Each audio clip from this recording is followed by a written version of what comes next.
The Galactic Council had made its decision. After 300 years of deliberation, debate, and diplomatic posturing, the verdict was final. Humanity would be expelled from the civilized galaxy.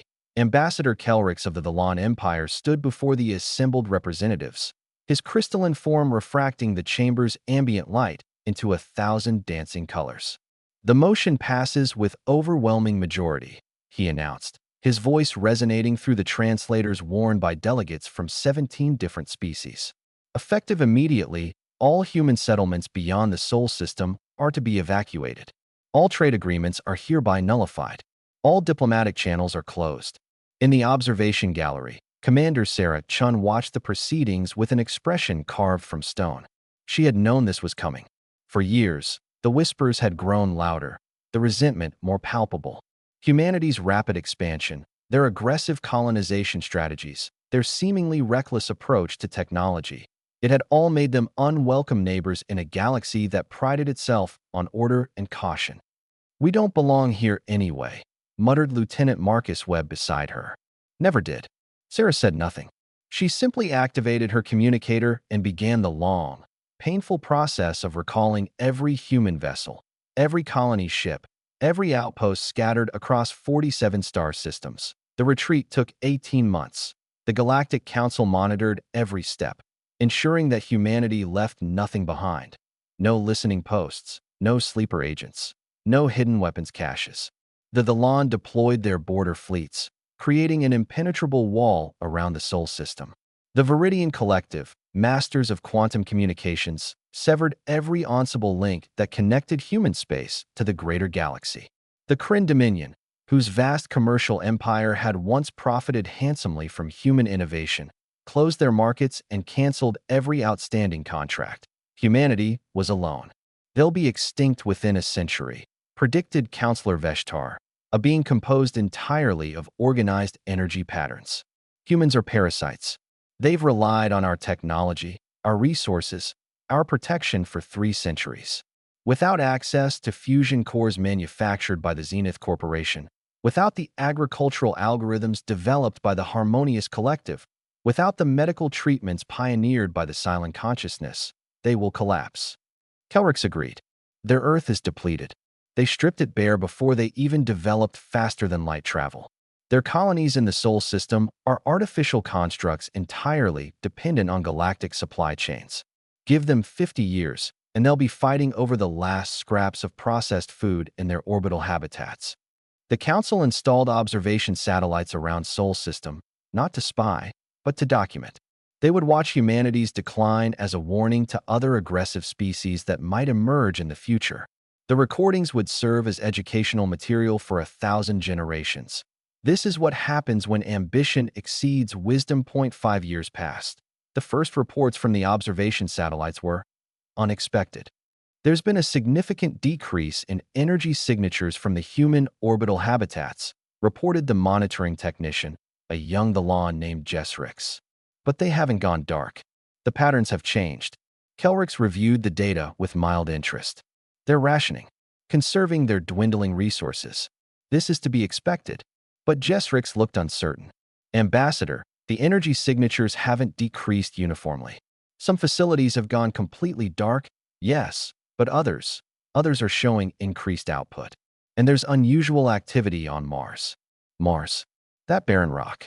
Kelrix dismissed the concern with a wave of his crystalline appendage. "Let them dig in the sand. There's nothing there but rust and regret." 10 years passed. The observation satellites recorded something impossible. Humans had constructed 17 new fusion reactors on Mars. Not the standardized Zenith Corporation models that every civilized species used, but something different. Something crude and inefficient by galactic standards, but functional. More than functional, they were producing enough energy to power a colony of 2 million people. "How?" Veshtar demanded when the Council reviewed the footage. "They don't have access to the manufacturing techniques. They don't have the materials.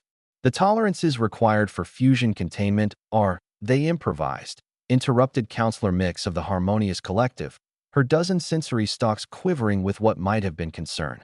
"They've reverse-engineered the principles and adapted them to their available resources. These reactors are crude, dangerous, even." The failure rate must be significant. But they work. Kelrix felt something he hadn't experienced in centuries. Doubt point 20 years passed. The humans had transformed Mars. Where once there had been only research outposts and mining operations, now sprawled cities beneath massive transparent domes. Agricultural towers stretched toward the thin atmosphere, processing Martian soil with methods that defied galactic agricultural wisdom. They shouldn't work. The soil chemistry was wrong, the radiation levels too high, the water too scarce. But humanity had never been particularly concerned with what should or shouldn't work. They had also stopped asking for help. In the early years after the expulsion, there had been desperate messages, pleas for medical assistance, requests for just one more shipment of essential components. The Council had ignored them all. But the messages had stopped after year 7. Now, the humans sent nothing at all.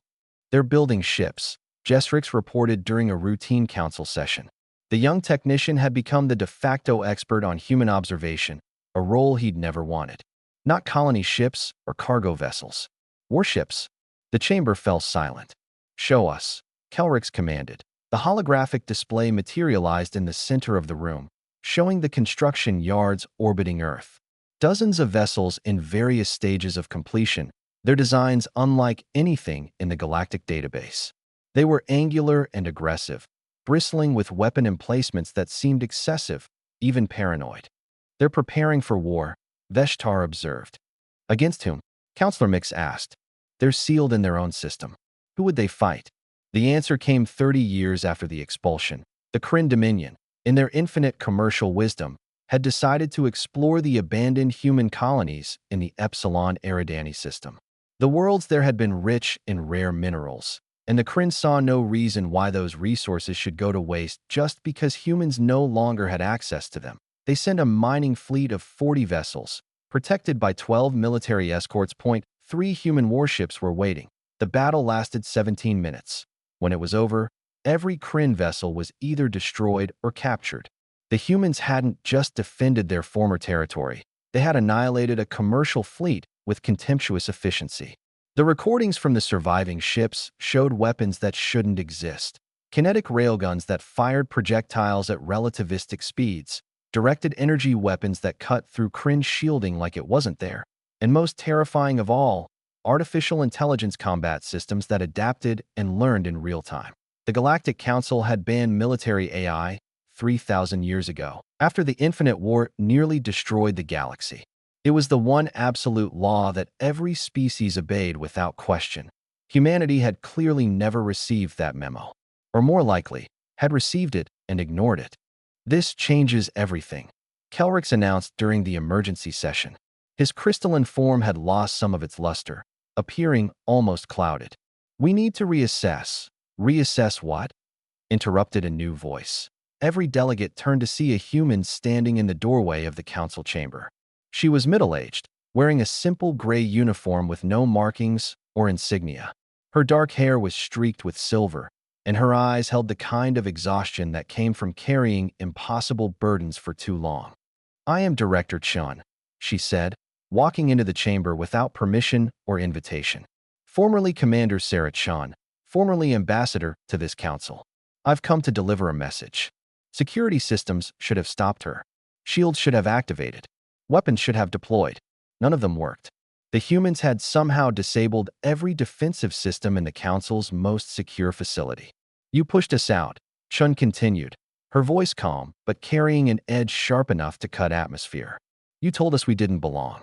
You said we were too aggressive, too reckless, too dangerous.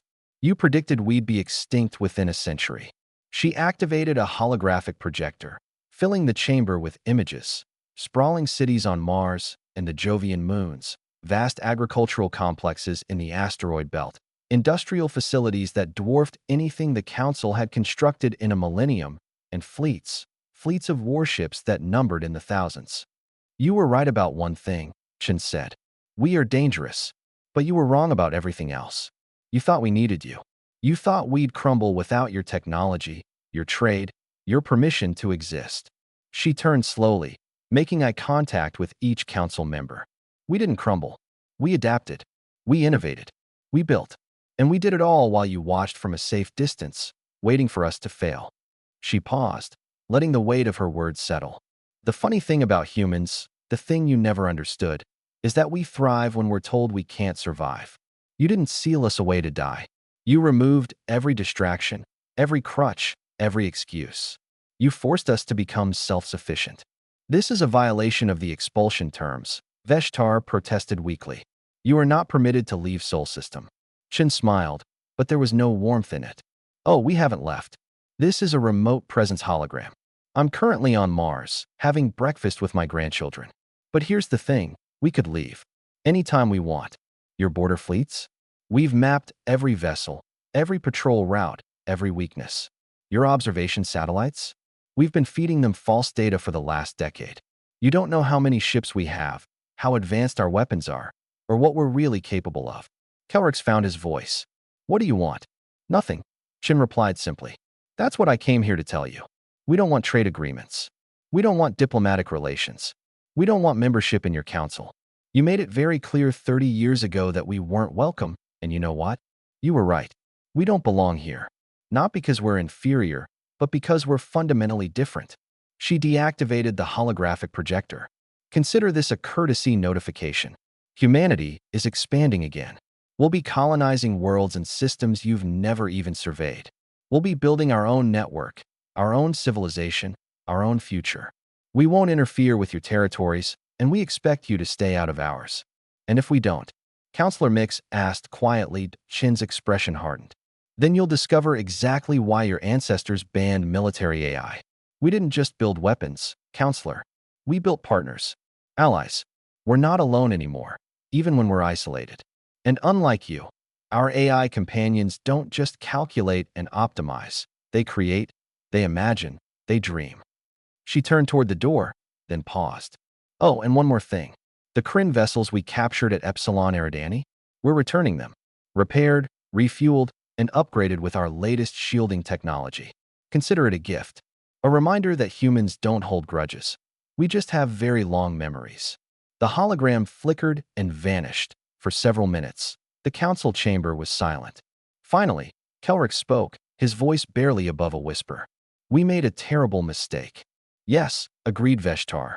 We pushed them out hoping they would die. Instead, we forced them to evolve. Counselor Mix's sensory stalks drooped in a gesture of resignation. We thought we were protecting the galaxy from humanity. Instead, we've created something we no longer understand.